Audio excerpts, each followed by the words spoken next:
Hi everyone, hope you're all doing good. Okay, so this is the fourth round draw for the 29th edition of the Tapology Lucky Bastard game. Uh, this round we have eight people left in it. We actually had 13 in the last round, but the wheel has actually been fairly merciful this game. So we still have eight left in the fourth round. Just quickly go through and remind ourselves who those eight people are.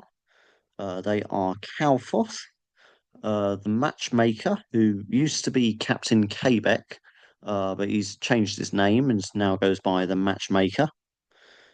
C. Collins, 44, Cool Hand Puke, Geneva, 65, our debutant, made it all the way to the fourth in his first run at this game. So good luck to him. Maybe he can win on his debut. Who knows?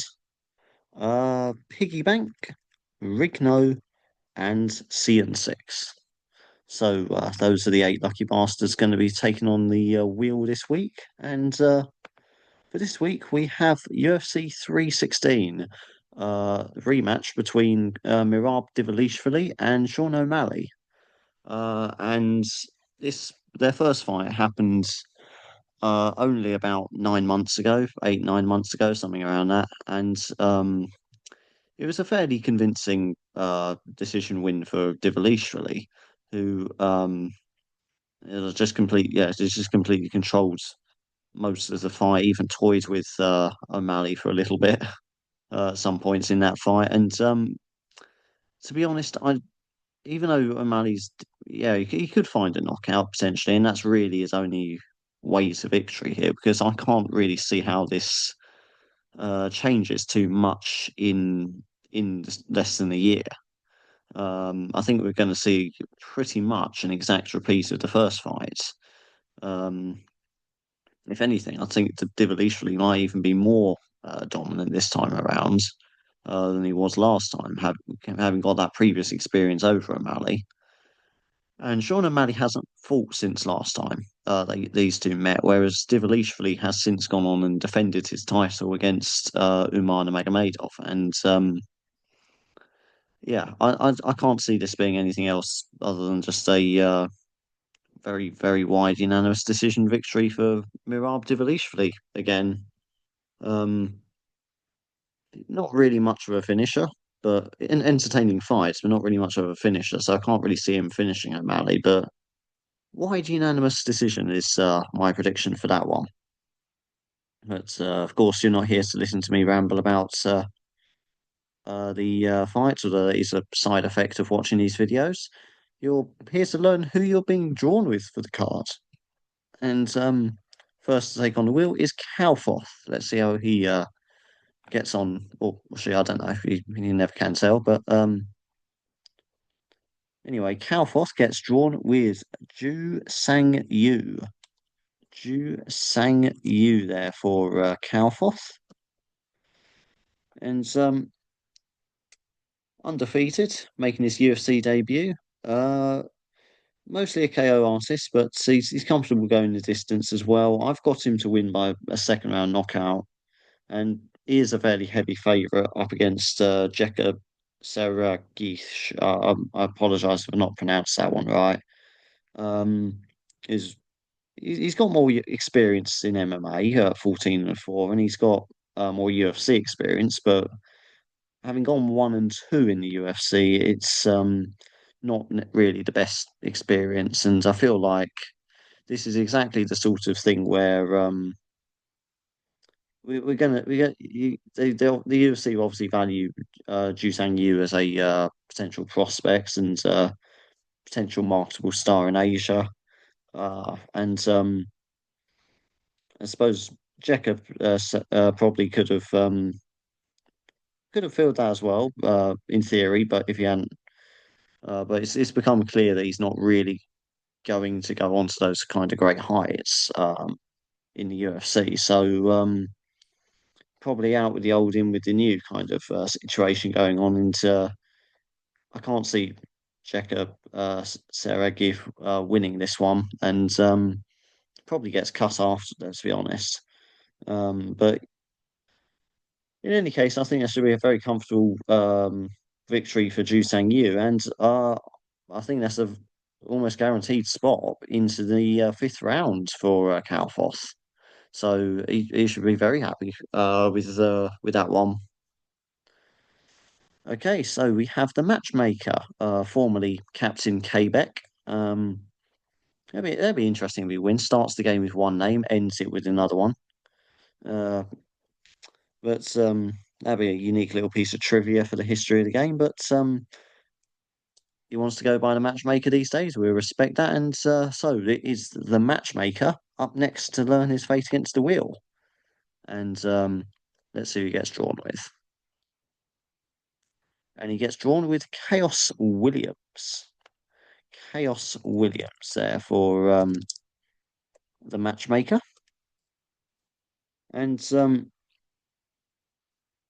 I've got him to win again by a second round knockout, funny enough. Uh, he's up against Andreas Gustafsson, who's making his UFC debut. Um, Williams, he's proved himself in the UFC. He's not going to be troubling the top end of the welterweight division anytime soon, but he's a perfectly serviceable fighter and an entertaining one at that. To have on the sort of undercard of any UFC pay-per-view. And to be honest, I'd say that uh he should easily I'd say fairly easily anyway beat Andres Gustafsson simply because, as I said, he's proven himself to be a dangerous KO artist at this level. He's obviously a little inconsistent. He does lose the occasional fight here and there, but he's all in all fairly solid opponent. And you can argue that Gustafsson's being thrown in the deep end here, but for his UFC debut, and I can't really see there's too much justification for it really, because he's won his contender series fight. He's 1-1 in KSW. Um, Obviously, he's fought in Fight Club Rush as well, which is one of the biggest, arguably the biggest in the Nordic MMA scene. Um, but it's needless to say that isn't still quite UFC level. So for me, I think Chaos Williams takes this one easily, and I'd expect the matchmaker to join Kalfoth in the next round. So I think there's just with those two straight away, it almost guarantees there being a fifth round. Not there was ever much doubt of that happening with eight for you left in it, but I think that's two that will definitely go through and see the lofty heights of the fifth round. Okay, so we have C. Collins, 44, next in the wings to learn his fate rather, and waiting in the wings to learn his diddly doodahs, and right on the edge between Juliana Pena and Kayla Harrison, but he gets um, Kayla Harrison for C. Collins, 44, and as I was right on the edge of the wheel there, but I think he's got the well, let's be honest, he's definitely got the right side of that wheel, hasn't he? Is Kayla Harrison, I can't see her having an awful lot of trouble against Juliana Pena. Yes, Pena did beat the women's band, the women's go, Amanda Nunes. But Nunes avenged that, and in that fight, not to take anything away from that, but she walked in that first fight that's where she submitted Nunes. Nunes was still recovering from COVID, so it does have a little bit of an asterisk on it. But as for Kayla Harrison, though, even she's even without her UFC debut, she's got without her UFC experience, rather, she's got fucking what's that throwy sport called? Fucking the fucking judo. That's it. Yeah, judo. Fucking the people slamming one. Um, professional people slamming. Well, that's what judo is. Let's be honest, it's professional people slamming. But yeah, no, she got obviously the Olympic judo experience, which obviously is an excellent foundation for MMA. Uh, It's only two fights in the UFC, but again, loads of fights. She practically lived at PFL. She'd been in the PFL for as long as I can remember. Won quite a few tournaments there, I believe, as well. So yeah, no, I can't really see her having too much difficulty with Pena. I think Penny's probably strong enough on the ground to survive. Maybe there's any submission threats from Harrison, but I think Harrison pretty much does whatever the fuck she wants with Pena. The only slight knock against Harrison is the fact that she did look pretty rough during the weight cuts. She did look very drained on the scales. Whether she's been able to rehydrate in time for this fight or subsequently enough, because I'm pretty sure she'd have to cut a fair bit of weight to make featherweight. So the fact she fights at bantamweight, I've always questioned if that's too much of a cut for her. Um, but they're almost reminiscent of when they had Chris Cyborg fighting, and she could never make the 135 limit. They had to set up women's featherweight pretty much, especially for her. But still, despite that, I think fair play to her. She made weight, and now the fight's going ahead. I can see it's yeah. I can't really see her losing, to be honest. So again, that's three fairly good picks straight out way. So I think, as I said in the intro, the wheel's been very generous this game and carrying on that streak. Like, what's gotten into the wheel? I mean, having said that, it's probably going to absolutely brutalize the next five, but we'll see. Next is Cool Hand Puke. Let's see who Cool Hand Puke gets drawn with. And he gets Quillian Salkilled. Quillian Salkilled there for Cool Hand Puke. It's one of the coolest names on the cards. Yeah, even if I haven't pronounced it right, I probably haven't, but Salkilled. But anyway, another good looking prospect, 8-1. He won his UFC debut and also a former champion of Eternal MMA, which is arguably the biggest promotion in Australia. Um, which okay, sure, that still constitutes regional MMA level, but it's still notable. It's a good feather in your cap. And yeah, he's fairly well rounded from what we've seen of him so far. Still too early in his career to make any solid judgments as to his skill level, but and where he might be at. But I've got him to win the decision tomorrow night against Yanel Ashmos, who's funny enough also 8-1. Little bit more experience in some major promotions. Ashmos with she's 2-1 in the UFC. One he had a win in the PFL as well. Um, Again, fairly well rounded. Tends to favour knockouts for us to keep the fight standing, but I can see Quillian sort of nullifying any kind of striking threat from him, and in probably the closest fight that's been drawn out of the wheel so far, admittedly, and it's but I do still favour Quillian there. So decision win for Killian's my prediction, and I think that might even be the first four going straight into the fifth round.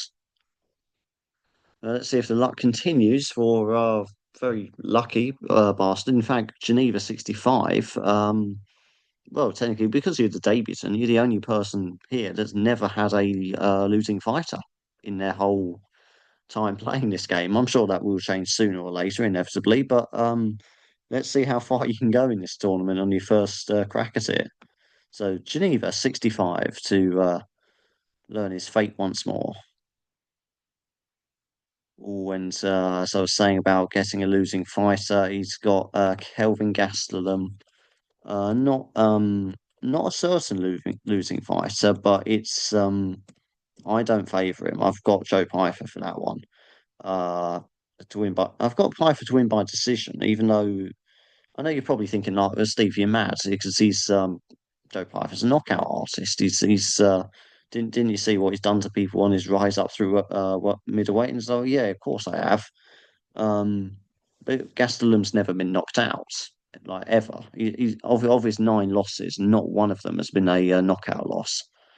Uh, so I think he's going to be too tough for Joe Piper to finish. If Piper does knock out Gastelum, then Piper really emerges as a real problem at middleweight. But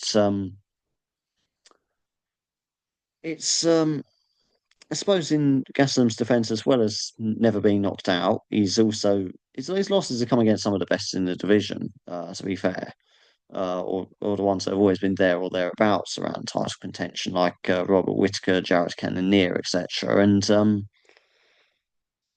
he's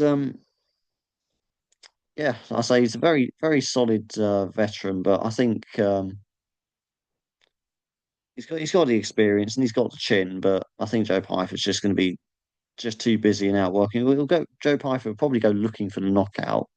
Won't find it, but simply as long as he doesn't gas himself out looking for the knockout, no reason at all why he doesn't take it on points as long as he can last the distance against Gastelum. Um, because his style is very judge friendly as well. That's the other thing. Always very aggressive, very he's always looking to end the fight, which so even if he doesn't find that blow, the judges will certainly look favourably of his style of fighting. Generally, anyway, so long as he doesn't gas out. Anyway, so yeah, Geneva 65. We'll see if you're got a slight underdog there with Kelvin Gastelum, but we'll see if you really are a true lucky bastard now and sort of coerce Gastelum into a victory telepathically or something like that. I don't know. But anyway, we move on now to Piggy Bank. Let's see who Piggy Bank is going to be matched with for tomorrow's pay-per-view. And Piggy Bank gets Bruno Silva. Bruno Silva there for Piggy Bank. And flyweight action here against Joshua Van. And again, I've gone with Joshua Van here. It's an interesting clash of styles because Bruno Silva very much a knockout artist. He lost by knockout, ironically, to Manel Cape in his last fight, although Manel Cape's one of the scariest guys at flyweight or in the lower weight classes, full stop, or when he can make weight anyway. Um, so not really any shame in that. I can't really hold that against him too much, but everyone else's fault. He's knocked him out, and Joshua Van, on the other hand, again faces a similar kind of level of opposition, but he tends to go the distance more often than not. But that's that's just his more measured approach to fighting, and I think that's in when you're fighting somebody who's a knockout artist like Bruno Silva, very aggressive, constantly in your face. He's gonna, I think, being calm, collected, composed, taking a measured approach to it, and not rushing anything, and just uh, taking your time, staying calm to control the fight. That's uh, I'll say he'll do that and just sort of let Joshua Van not Joshua Van do that, let Silver burn himself out, and yeah, I can see Van taking this one on points.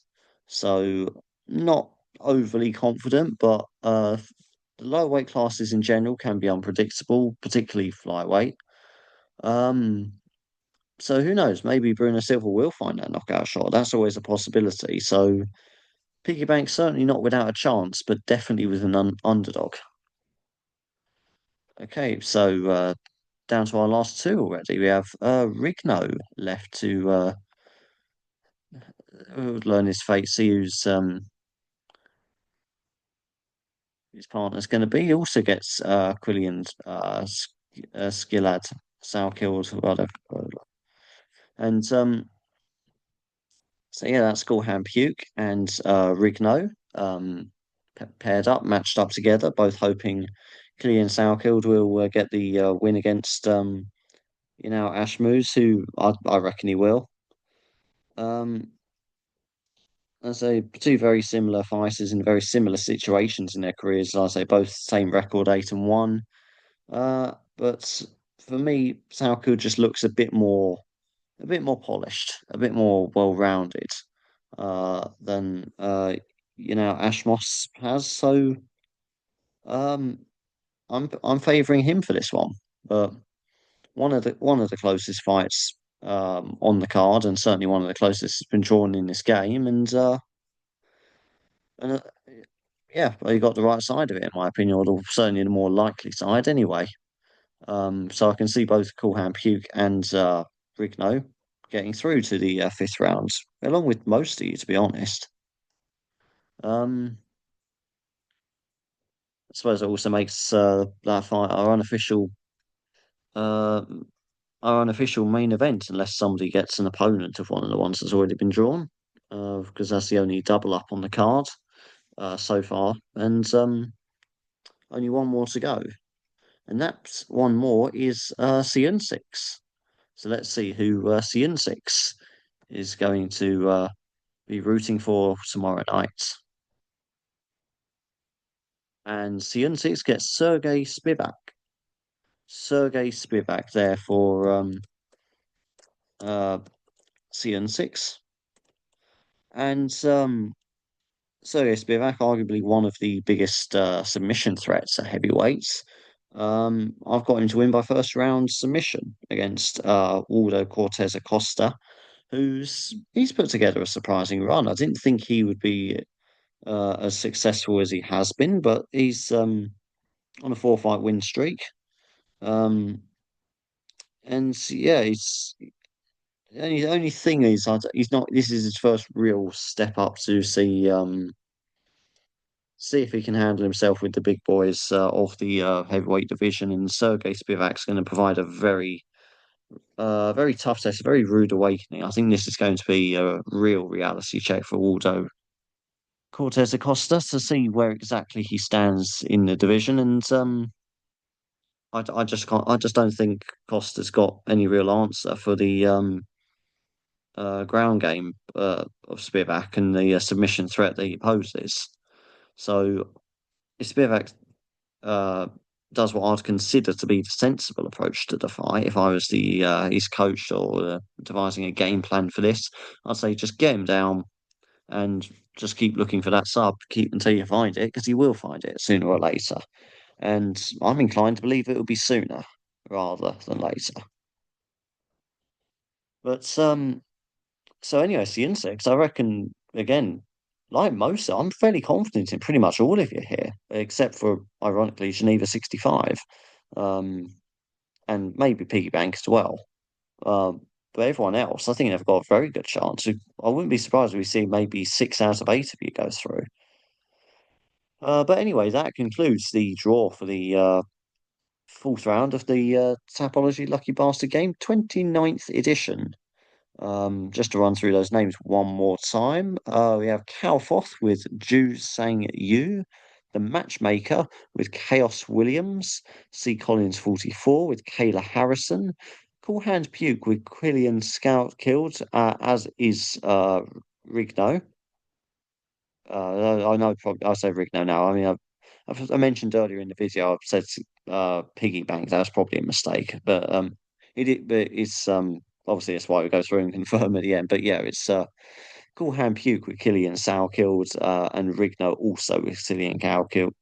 Um, Geneva 65 with Kelvin Gastelum, Piggy Bank with Bruno Silva, and CN6 with Sergey Spivak. So that concludes the fourth round draw, and another very generous draw in my opinion. I say I'm not sure why the wheel is feeling so kind, being so merciful, but enjoy it while it lasts, because when the wheel decides to turn brutal, it would just it's revenge will be furious. It's going to be it ain't going to be pretty at all. Unless maybe this is all part of the wheel's plan. Maybe the wheel's just playing with his food here. I don't know. I don't want to know. Grisly thoughts, but all that leaves me to say now is good luck to all of you, and good luck to everyone else watching for your picks on Tapology.